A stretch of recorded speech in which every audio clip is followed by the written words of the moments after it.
अलिफ लैला सहस्र रजनी चरित्र, जो अब भी भारत में अपने अरबी नाम अल्फ लैला के प्रचलित बिगड़े हुए रूप अलिफ लैला के नाम से अधिक जाना जाता है, वास्तव में लोक कथाओं का ऐसा संग्रह है जिसकी लोकप्रियता का मुकाबला पंचतंत्र की कथामाला के अलावा और कोई कथामाला नहीं कर सकती।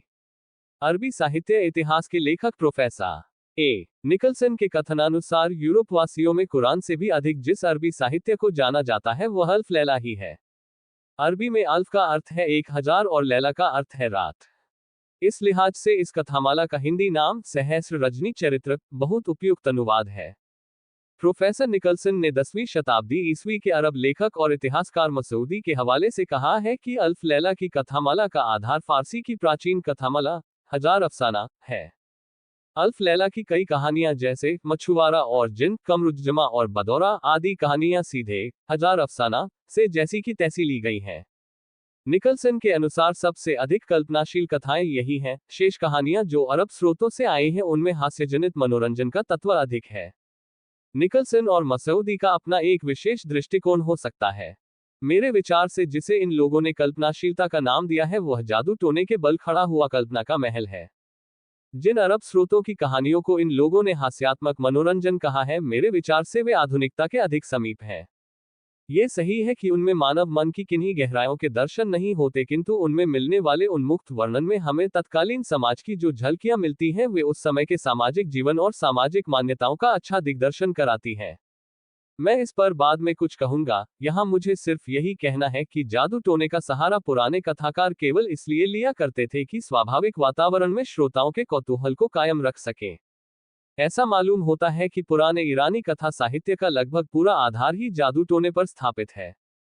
फिरदौसी के शाहनामे में, जिसे एक प्रकार से प्राचीन ईरान का इतिहास कहा जा सकता है, अच्छे खासे अनुपात में अलौकिक बातें पाई जाती हैं, जैसे जुहाक के कंधों पर सांप निकल आना, रुस्तम के पिता जाल का एक काल्पनिक पक्षी सीमुर्ग द्वारा पालन पोषण, रुस्तम की देवों राक्षसों से लड़ाइयां आदि। हजार अफसाना की आधार कथा वही है जो अल्फ लैला में ज्यों की त्यों ले ली गई है। ये कथा है, एक बादशाह अपनी रानी के व्यभिचार को देखकर संन्यास ग्रहण का निर्णय लेता है और इस निर्णय को तभी बदलता है जब उसे और उसके भाई को एक जिन की रक्षिता स्त्री अपने साथ संभोग करने के लिए विवश कर देती है। इसके बाद वह बादशाह वापस आकर रानी को मरवा देता है और बाद में यह नियम बना लेता है कि रोज शाम को एक कन्या से विवाह करे और अगली सुबह उसे मरवा दे। अंत में उसी के मंत्री की बेटी बादशाह से विवाह करती है और 1000 रातों तक मनोरंजक कहानियां कहकर अपनी मृत्यु टालती रहती है और इस काल के अंत तक बादशाह का हृदय ऐसा बदल जाता है कि वह न केवल मंत्री कन्या को जीवित रहने देता है बल्कि अपना रोज शादी कर अगली सुबह रानी को मरवाने का नियम भी छोड़ देता है। कुछ कहानियों में, विशेषतः उनमें जो खलीफा हारून रशीद के नाम के साथ जुड़ी है, इतिहास और जादू टोने को ऐसी दिलचस्प सूरत में मिला दिया गया है जिसमें आम लोगों की कहानी में दिलचस्पी बढ़ जाए। हारून रशीद 787 ईस्वी में खलीफा बना और 808 ईस्वी में मर गया। उसने वजीर जाफर बरमकी को 783 ईस्वी में अपना पूर्ण विश्वस्त बनाया और 803 ईस्वी में मरवा भी दिया। लेकिन अल्फ लैला के कथाकारों के लिए हारून के काल का यही 7-8 साल का जमाना सबसे अधिक महत्वपूर्ण है। निकलसन के कथनानुसार अल्फ लैला की अंतिम कथाओं की रचना मिस्र के ममलूक खलीफाओं 1250-1517 ईस्वी के काल में हुई है। स्पष्ट है कि अंतिम कहानियों ही में, जो हारून रशीद के 400-500 बरस बाद रची गई हैं, हारून का उल्लेख है। ये भी संभव है कि इस काल में पुरानी कथाओं को और रोचक बनाने के लिए उनमें हारून रशीद जोड़ दिया गया हो। बहरहाल, ये कहानियां लोक कथाओं के अलावा कुछ नहीं है। प्राचीन काल ही से मुस्लिम इतिहासकार इतिहास रचना कर रहे थे, किंतु लोक कथाकारों को इससे कुछ लेना देना न था। इतिहासकारों ने हारून की विलासप्रियता से इनकार नहीं किया है, किंतु उन्होंने अधिक जोर उसकी शासन कुशलता, विद्याप्रेम और न्यायप्रियता पर दिया है। वैसे अपने कृत्यों में हारून बहुत न्यायप्रिय साबित नहीं होता, न वह बहुत गंभीर प्रकृति का आदमी ही मालूम होता है। लोक कथाकारों को उसके विद्याप्रेम और कलाप्रेम से इतना ही सरोकार है कि वह संगीतज्ञों को प्रश्रय देता था। उसकी न्यायप्रियता से उन्होंने केवल उसके वेश बदलकर बगदाद का मुआयना करने का तत्व ही लिया, किंतु ऐसी हालत में भी वह न्याय तो बाद में और वह भी कभी कभी करता है। पहले तमाशा देखता है और तमाशों में भाग लेता है, यहां तक कि कभी कभी अपमानित भी होता है। हारून रशीद की बड़ी बेगम जुबैदा थी। वह ऐतिहासिक तथ्य है, किंतु अल्फ लैला में हारून से संबद्ध पहली कहानी में जुबैदा का जो वर्णन किया गया है उसमें वह विवाह के पहले अच्छी खासी जादूगरनी के रूप में उभरती है, जिससे एक बार खलीफा की जान को भी खतरा पैदा हो जाता है। ये दूसरी बात है कि बाद में वह मामूली रानियों की तरह सिर्फ महल के अंदर ही षड्यंत्र कर पाती है, और जब खलीफा को इसका पता चलता है तो वह यद्यपि उसे मरवाता नहीं लेकिन उसका जी कुड़ाने के लिए उसकी सौत ले आता है और वह इस स्थिति में समझौता कर लेती है। ऐतिहासिक तथ्य इससे बिल्कुल अलग है। जुबैदा का विवाह राजघरानों के साधारण विवाहों जैसा ही था। उसे महल के अंदर दासियों के विरुद्ध षड्यंत्र करने की फुर्सत ही नहीं थी। वह शासन के संचालन में भी अपना प्रभाव रखती थी। जाफर बरमकी को हारून ने उसी के भड़काने से मरवाया था। जाफर को प्राणदंड दिए जाने का अल्फ लैला में कहीं उल्लेख नहीं है। इस ठेठ राजनीतिक घटना से कहानी की लोकप्रियता, रोमांचकता खत्म हो जाती। अब ये देखिए कि अल्फ लैला से हमें मध्यकालीन पश्चिम एशिया के जीवन की कौन सी झलकियां मिलती हैं। चूंकि यह लोक कथाकारों की रचनाएं हैं, इसलिए इनमें उस राजनीतिजन्य कृत्रिमता की संभावना नहीं है जो राज्याश्रित विद्वान इतिहासकारों के लिए आवश्यक हो जाती है। अतएव ये वर्णन अधिक विश्वसनीय है। सबसे पहले निगाह जाती है धार्मिक विश्वासों पर। कथाकार और श्रोता दोनों मुसलमान थे, इसलिए हर जगह इस्लाम का प्राधान्य दिखाई देता है।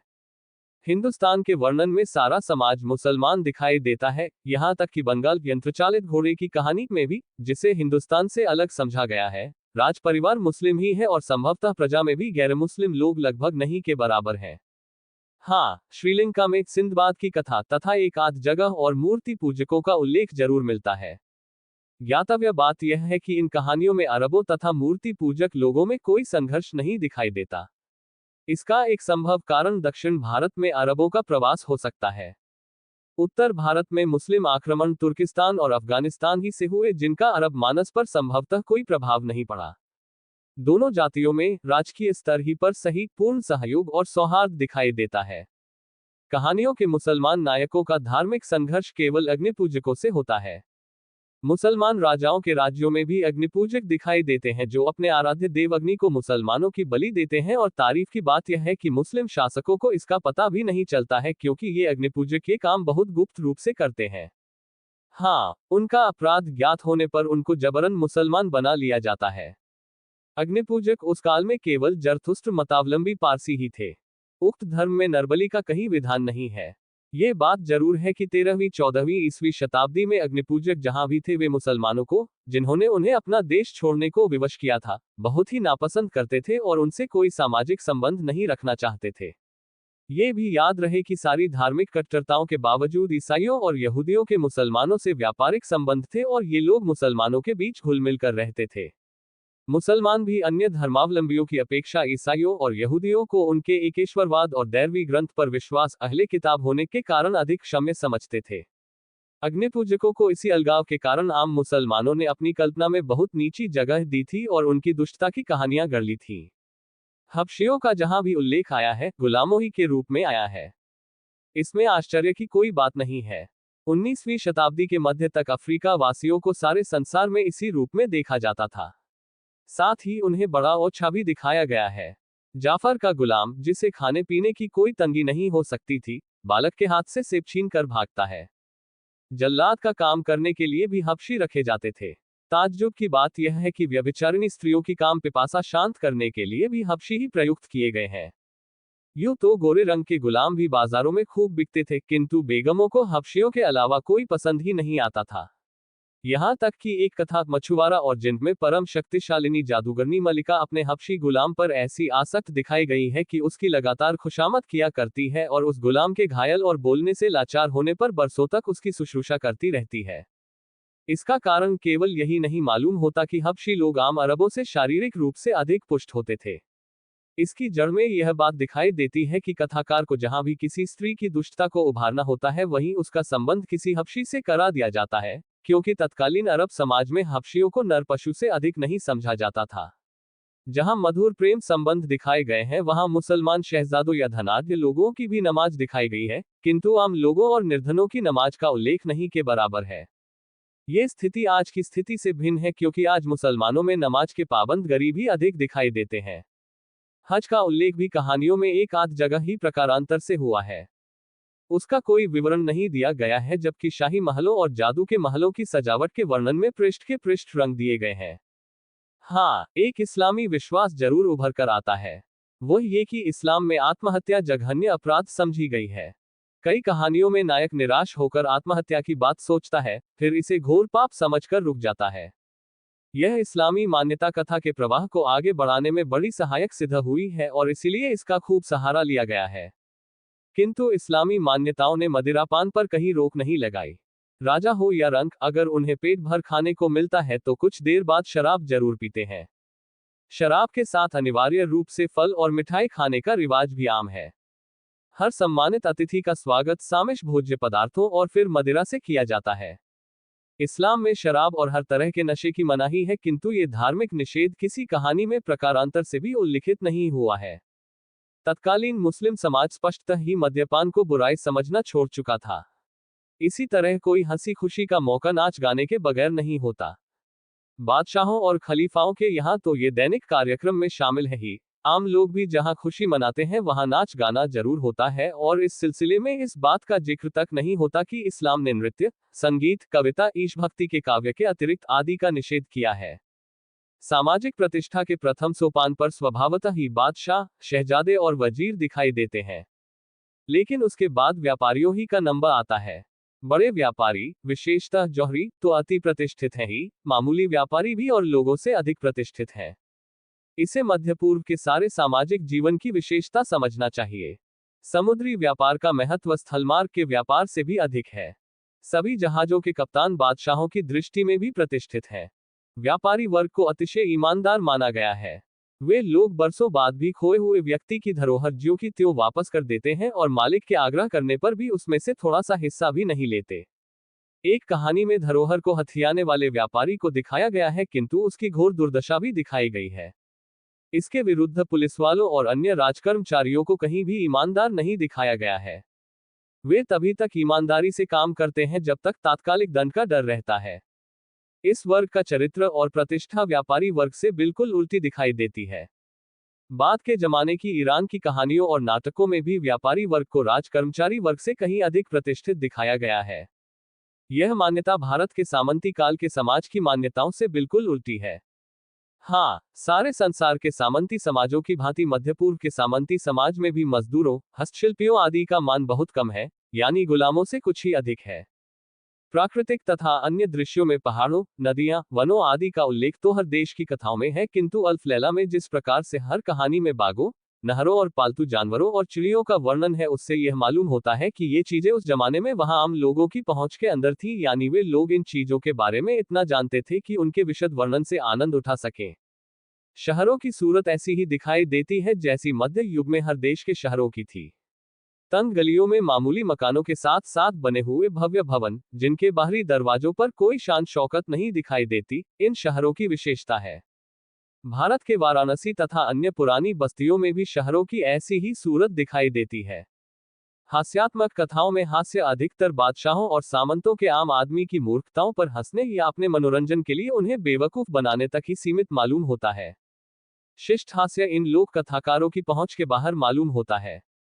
वास्तव में ये कथामाला किसी सर्वमान्य रूप में नहीं है। कई संग्रहों में कई ऐसी कहानियां हैं जो अन्य संग्रहों में नहीं है। ऐसा मालूम होता है कि यूरोपियनों या उनके प्रभाव में आने वाले अन्य लोगों ने ऐसी अजीब अजीब कहानियां गढ़कर इसमें शामिल कर दी हैं, जो दूसरी कहानियों के मिजाज से मेल नहीं खाती। इन लोगों ने शायद ये समझ लिया है कि कोई भी कामुकतापूर्ण घटना अल्फ लैला में चल जाएगी। प्रस्तुत संग्रह में केवल सर्वमान्य कहानियां दी गई हैं, यद्यपि उनका ऐसा संक्षिप्तीकरण नहीं किया गया है जो कहानी को कथानक तक सीमित कर दे, क्योंकि लोक साहित्य का मूल्य उसके कथानक में नहीं, उसके वर्णन में निहित होता है। अलिफ लैला की कहानी अरब देश की एक प्रचलित लोक कथा है जो पूरी दुनिया में सदियों से सुनी व पढ़ी जाती रही है। अलिफ लैला भारत में अपने अरबी नाम अल्फ लैला के प्रचलित बिगड़े हुए रूप के नाम से अधिक जाना जाता है। अरबी में अल्फ का अर्थ है 1000 और लैला का अर्थ है रात। ये 1000 कहानियों का एक खूबसूरत गुलदस्ता है, जिसमें प्रत्येक कहानियां एक फूल की तरह है। इन कहानियों में प्यार, सुख, दुख, दर्द, देखा, बेफाई, ईमानदारी, कर्तव्य, भावनाएं जैसे भावों का अद्भुत संतुलन है, जिसको पाठकों और श्रोताओं को हमेशा लुभाया है। 10वीं शताब्दी ईस्वी के अरब लेखक और इतिहासकार मसूदी के अनुसार अल्फ लैला की कथामाला का आधार फारसी की प्राचीन कथामाला हजार अफसाना है। अल्फ लैला की कई कहानियां जैसे मछुआरा और जिन, कमरुज्जमा और बदौरा आदि कहानियां सीधे हजार अफसाना से जैसी की तैसी ली गई हैं। अलिफ लैला एक ऐसी नवयुवती की कहानी है जिसने एक जालिम बादशाह से विवाह करने के बाद न केवल उसका हृदय परिवर्तित कर दिया, अपितु अनेक नवयुवतियों का जीवन भी बचा लिया। इस कथा के अनुसार बादशाह शहरयार अपनी मलिका की बेवफाई से दुखी होकर उसका और उसकी सभी दासियों का कत्ल कर देता है और प्रतिज्ञा करता है कि रोजाना एक स्त्री के साथ विवाह करूंगा और अगली सुबह उसे कत्ल कर दूंगा। बादशाह के नफरत से उत्पन्न नारी जाति के प्रति इस अत्याचार को रोकने के लिए बादशाह के वजीर की पुत्री शहरजाद उससे शादी कर लेती है। वह किस्से कहानी सुनने के शौकीन बादशाह को विविध प्रकार की कहानियां सुनाती है, जो 1000 रातों में पूरी होती है। कहानी पूरी सुनने की लालसा में बादशाह अपनी दुल्हन का कत्ल नहीं कर पाता और उसे अपनी बेगम से प्यार हो जाता है। अपनी बेगम की बुद्धिमत्ता से प्रभावित बादशाह औरतों के प्रति अपने मन में उत्पन्न नफरत को खत्म करने के अलावा अपनी प्रतिज्ञा भी तोड़ देता है और अंत में अपनी बेगम के साथ हंसी खुशी रहने लगता है।